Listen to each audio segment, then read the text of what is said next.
Boxing's never seen nothing like this in the history of boxing. Since it began 250 years ago, it's never seen anything. I believe this is going to be great for boxing. I believe we're going to win. He's going to have after the fight is over, then so be it. I'm already in a no-win situation anyway. To me, it's a win-win. But I'm in a no-win because if I knock him out fast in the first round, they're going to be like, oh man, this wasn't worth it. If I let it go a few rounds and drag it out, they're going to be like, oh man. I've always been in the gym training. I'm boxing professional fighters. Activity is great. I had 15 fights in 1 year when I was younger. And I think activity is great, but I'm prepared. I'm just ready. A tense in-person encounter unfolds between Floyd Mayweather Jr. and Mike Tyson as the two iconic fighters come face to face. The atmosphere quickly grows charged, with sharp exchanges and visible intensity passing between them. What begins as a meeting turns into a fiery verbal confrontation, highlighting the undeniable tension between the legendary boxers. Don't bring that shit up no more. No, they should bring it up. Okay. They should see the difference from there to now. Gotcha. Me at my worst, to me at the biggest event in the history of events right now. There's never been any bigger than this. So what they have to say about that? What does that say about you if you lose? Well, I'm not going to lose. So I can't even fathom losing. I can't even imagine it. I think he thinks this is going to be a very easy night. It's not going to be an easy night. During their intense confrontation, Floyd Mayweather Jr. stands firm and self-assured. He carries himself with complete composure, showing no hesitation. His demeanor makes it clear that he believes his talent and competitive drive are as strong as ever, prepared to demonstrate that nothing has faded. On cruise control, go out there, have some fun, and do what I do best, and that's beef. Mike Tyson makes it clear that he's ready to take on the test ahead. He explains that his preparation has reached a new level, pushing himself harder in training and staying in peak condition. With a focused mindset and visible confidence, he believes he's more than capable of meeting the moment head-on. Fighters waiting for his money. By the time he gets his money, everybody else took their percentage out already. So you don't know who's who. You get what they give you. You look good. How you feeling physically? Incredible. You've been training? Listen, I was wearing an extra large. It looks like I'm wearing large. Mike Tyson's trainer, Rafael Cordero, shares that Tyson's current condition surpasses where he was physically and mentally when he faced Roy Jones Jr. According to him, Tyson looks more refined, better prepared, and noticeably improved compared to that previous bout. I'm in the perfect place now. Where's Mike? Put everything together. So mentally, physically, we're excited. If the fight was next Saturday, you will be ready for it. So we talk about Roy. Roy was 4 years ago. Today, Mike is much better than he was when he... In camp, Mike Tyson is operating at full intensity. He's staying crisp and focused during sessions, trading heavy shots in sparring, and testing his limits each day. Every workout reflects a serious commitment as he gears up for the challenge ahead.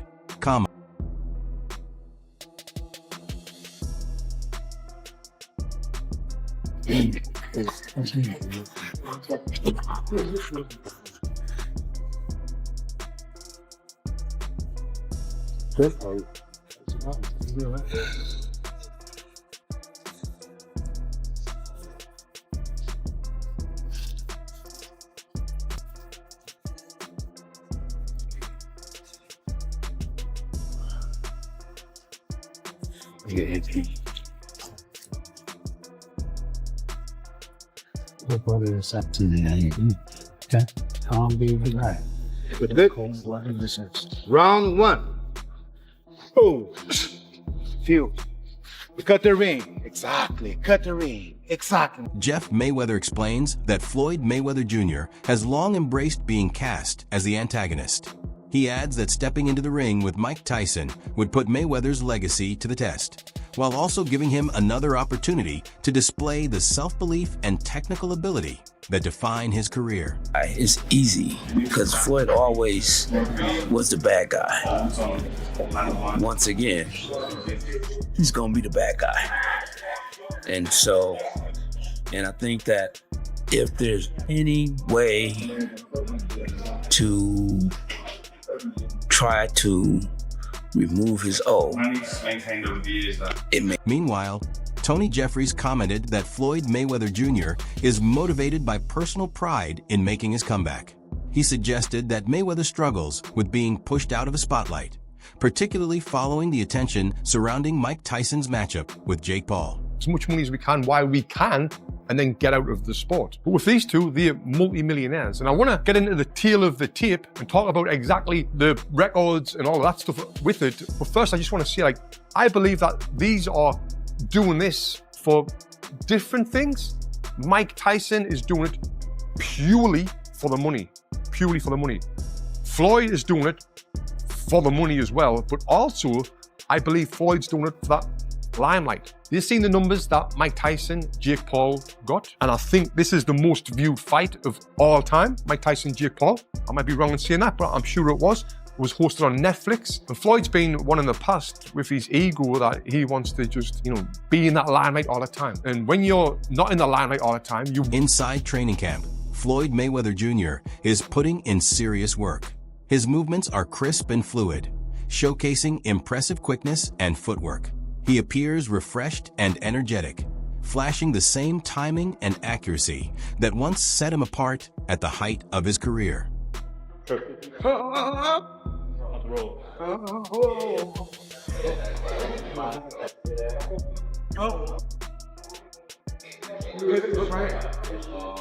Right hand hook. Again. Hook right hand.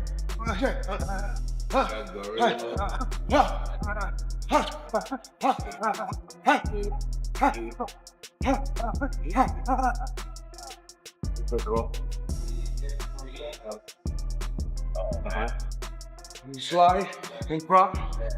Punch it, wait it, help me go. Drop. Walk it. Hit it. Six. Punch it. Hit it. Don't look at it. Watch it. I step back like I have my distance. That's why I step. See, I have my distance. Fighters don't know their distance. Floyd Mayweather Jr. unleashes sharp, forceful combinations on the heavy bag, each strike landing with accuracy and control. His hands move with impressive quickness, blending refined technique with unwavering concentration as he stays locked in on every punch.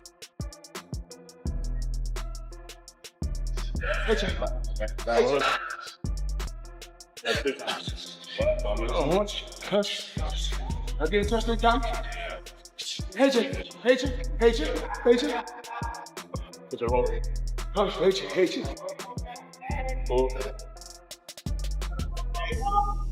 Henry Cejudo raises serious concerns about the current path of boxing, particularly as veteran fighters make comebacks through exhibition matches. He highlights upcoming bouts like Manny Pacquiao versus Rosalind Pnikoff and the potential clash between Floyd Mayweather Jr. and Mike Tyson. According to him, these contests seem motivated more by financial gain than true sporting necessity. He describes the trend as unusual and somewhat unsettling, especially when seasoned fighters return for another stint. The scrutiny on Tyson intensifies following his recent, widely publicized bout with Jake Paul, which already stirred debate among fans and analysts. Mike Tyson, of all people, that's the most money-motivated thing I've ever heard. It's utterly bizarre. And I don't want to see Mike Tyson anywhere near the ring again, especially after that Jake Paul fiasco. This whole thing's incredibly weird. I don't like it. I'm a proper boxing fan, and these fights to me, this OAP stuff they've got going on when they bring back these old fighters for one more go at each other, it's just not something that I particularly enjoy. Now look, it's going to be on Netflix. It's probably going to be a massive event. I'm probably going to end up covering it because they are two former champions of note and it is going to go on their professional records. But if you thought the first fight wasn't particularly entertaining, I can't imagine this one's going to be much better. The one thing I will say is that I believe Pacquiao's in better condition than I realized after the effort he put in. At the same time, Henry Cejudo acknowledges that the event's reach will be massive, especially with a streaming giant like Netflix backing it. Even amid criticism, the matchup draws curiosity. He points out that the real story lies in evaluating decline, asking which fighter has lost more of their former sharpness. While Floyd Mayweather Jr. has been largely inactive for several years, Manny Pacquiao has faced a heavier toll from numerous fights over his career. That uncertainty generates interest, even among traditionalists who are skeptical of these comeback exhibitions. Not had a proper fight in such a long time, which you could argue means he won't be as sharp in the ring. But then on the other hand, Pacquiao's had way more fights than Mayweather has, so you could argue he's got less left in the tank. It's difficult to figure out what it means for either guy, and we don't really know which way it's going to go. But I guess if I'm being really honest, as much as I don't love it, there's always going to be a little bit of intrigue there. Kind of don't like myself for it, but I'm just being honest with you guys. And I think if we want to have a real conversation about what this fight represents is a continued frustration around the truth about the first fight, which was that it came too late and it turned into more and more of a cash grab. This fight embodies that to a whole new level. Even for the broadcaster Netflix, I don't believe they're truly invested in the sport of boxing. They'll take one-off big events that get them more subscribers, that increase their revenue, that increase their subscription base, but they don't really care about the sport. If they did, they'd be putting on a lot more events than just these mega fights that involve, influencers and fighters that are well past. Adola raises doubts about the rumored showdown between Floyd Mayweather Jr. and Mike Tyson in Congo. He questions whether the fight is genuinely set to happen or quietly losing momentum. The early announcement surprises him. The bout is slated for September, yet it was revealed as early as February, compared to the typical 3 to 4 month promotion window. This long lead time seems unusual. Such a stretched timeline could indicate either a grand international marketing effort or underlying uncertainty about the event. He also considers Netflix's approach, noting its focus on producing visually spectacular, attention-grabbing matchups. About Floyd Mayweather versus Mike Tyson in the Congo. Is that now scrapped? Why are they announcing this several months before the event? I mean, is it a massive build-up? I mean, when you think about it, most fights are announced 3 months, 4 before an event. This one, September. We are in February, people. Like, what is going on? I mean, what are Netflix doing? Netflix are kind of, obviously they're picking up and putting on really random stuff. Like Ronda Rousey versus Gina Carano. If you are an MMA fan, that fight was supposed to happen way more than a decade ago. Way more than a decade ago. They're doing it now. Will it get big numbers? I guess it kind of will. They've obviously done the Jake Paul stuff. Jake Paul, Mike Tyson, Jake Paul versus AJ. They done massive numbers. Crawford Canelo, a serious fight, and then they're doing... From merging crossover concepts to the huge audiences drawn by Jake Paul shows, the platform clearly aims for widespread appeal. A Dola approach likely succeeds, even if it appears unpredictable at times. Speaking as a genuine fan of Floyd Mayweather Jr., he traces his boxing passion from the era of Mike Tyson's dominance through legendary British fighters, ultimately returning to the US because of Mayweather's brilliance. He considers Mayweather a rare talent who excelled both in marketing and inside the ring, much like Conor McGregor achieved in his own sport. Massive Floyd fan. Like, my journey into boxing, obviously when I was young, it was very much Mike Tyson, but then it went and became a UK thing. The ITV days of, I don't know, Ben Eubank, etc., Michael Watson, and then eventually Joe Calzaghe, Prince Nassim, etc., etc. My reason for going back and watching American boxing is solely down to Floyd. Like, I was obsessed with everything Floyd Mayweather did. I thought he was a genius when it came to marketing and a genius in the ring. Like, it's very rare that the two go together, which is why I think everyone kind of fell in love with Conor McGregor, right? Because Conor McGregor was a genius outside the ring in terms of how to sell a fight. And in the octagon, he actually proved that he can fight as well. Floyd, obviously on a completely different level, but you know what I mean? Very similar. Someone that talks the talk and walks the walk. And Floyd most certainly. Wade Plumman offers a candid perspective on Floyd Mayweather Jr.'s return to the ring, emphasizing the conflict between preserving legacy and chasing financial gain. He notes that for fans, watching a fighter of Mayweather's caliber compete again at this stage can feel underwhelming, as it hints that profit may be the primary motivator rather than love for the sport.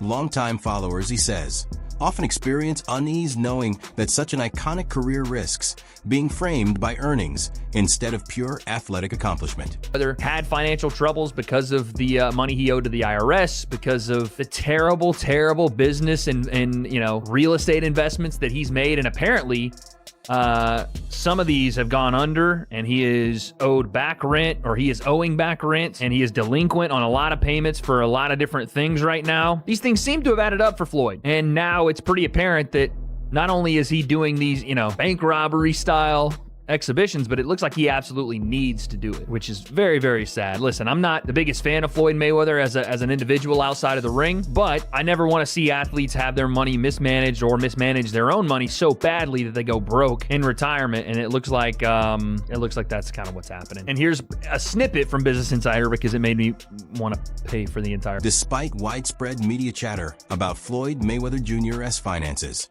Wade Plumman firmly denies any suggestion that he is in financial trouble, stressing that Mayweather comfortably meets his obligations. He points out that headlines claiming enormous debt are misleading and overblown. At the same time, Plumman acknowledges that the event is highly profitable and that the monetary incentive plays a significant role in making it happen.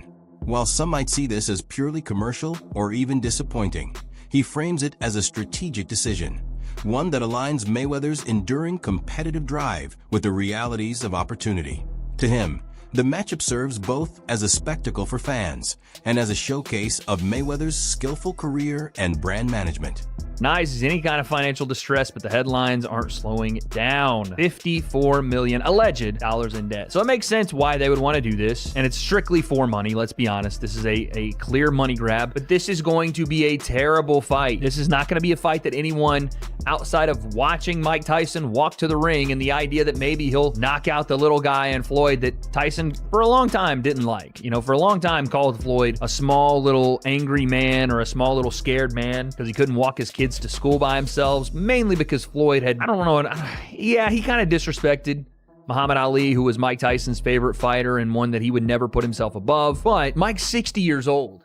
And if there was a time for Mike to get him and knock him out or whatever, it never would have happened because they were in completely different weight classes and XYZ. If you wanted to settle it outside of boxing, that's one thing, but now they're stepping into this exhibition. There's not going to be any weight classes. Ariel Helwani offered a pointed take on the proposed matchup between two boxing icons, sparking debate among fans.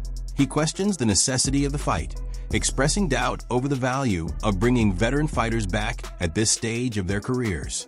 To Helwani, the bout feels more like a spectacle than a serious sporting contest, since both athletes are well beyond their physical peak. He highlights the potential dangers, suggesting that the risks may outweigh the entertainment or financial gains, and stresses that the fighter's health should remain the highest priority. His remarks tap into a wider discussion in boxing about reviving former champions, particularly when such events seem driven more by publicity or profit than by competitive integrity. While the matchup may excite fans eager to see familiar names in the ring, Helwani urges caution, noting that age inevitably diminishes speed, reflexes, and stamina. In his assessment, the fight may be unnecessary and could risk overshadowing the legacies of both fighters instead of enhancing them. Economic times, there's economic challenges. These corporations and companies, they're looking to make profit. And if they put out a pay-per-view, and a lot of people, another thing is the fighters. I'm blaming the fighters too, because there's a lot of guys, they're not bigger than the fighters of yesteryear. That's why you can have a Floyd Mayweather and a Mike Tyson whose brands are so big. This is going to be a big fight. It's going to be, just because it's a freak show, circus fight, whatever you want to say. Some people are going to be mad at it. I don't want to see it, blah, blah, blah. But the curiosity is always going to get the best of the masses, especially if they put this on Netflix or Amazon or whoever, right? And that's the reality. A lot of these new fighters, Gen Z fighters, people under 30, they're not marketing. Johnny Nelson recently shared his perspective on the much-discussed encounter between Mike Tyson and Floyd Mayweather Jr., highlighting details that fans often miss. He notes that, despite his age, Mayweather still moves with exceptional speed, power, and accuracy, displaying a sharpness that can surprise even experienced observers. In training, he maintains a youthful quality in his technique, striking the bags with intensity and focus that reflect years of disciplined preparation. Nelson also touched on the personal factors influencing a legend's decision to return to the ring, beyond pride or competition. Considerations like financial obligations, family, and the desire to stay relevant in boxing all play a part. While concerns about legacy are common among fans, Nelson emphasizes that these athletes remain highly capable, combining experience, natural talent, and strategic preparation to perform at an elite level. Going up against Floyd Mayweather, this guy was unbeaten as a fighter. He still physically has ring craft. He still physically can move about the ring and do what he has to do. I think for Mike Tyson, he's going to be very frustrated. He will want to lay a shot on him to get rid of him, but unfortunately, you slow down. Father Time gets the better of us all, and even though I think when it comes to a fan's favourite, I'm quite sure most of the fans would love to see Mike Tyson put Floyd in his place, and that's probably what will be the attraction as well. But you've got to remember, Mike Tyson's 59 years old. You've got to remember, Floyd Mayweather is still hitting the bag in the gym. He's still moving around, even though he's 48 years old. But you've got to remember, these guys are individuals, their fathers, their brothers, or whatever. And they still want to earn a massive chunk of money. Where's Mike Tyson? Whatever they're getting paid. Where's Mike Tyson at 59 going to earn this kind of money? Where's Floyd Mayweather at this time of life going to make this kind of money? It doesn't matter what we say about legacy. These guys are still going to live. These guys are still thinking, you know what, I'll take the heat, I'll take the criticism, but you know what, my bank account's all right, my family's all right. And I know it's crude, and I know it takes the shine off it, but that's real talk. So these guys are now in a position where where people want to pay them a lot of money to fight each other. It's against somebody they don't like. So again, ego's going to get the better of common sense. With Mike, as far as I'm... That wraps up today's video. Thanks for watching, and we'll see you next time.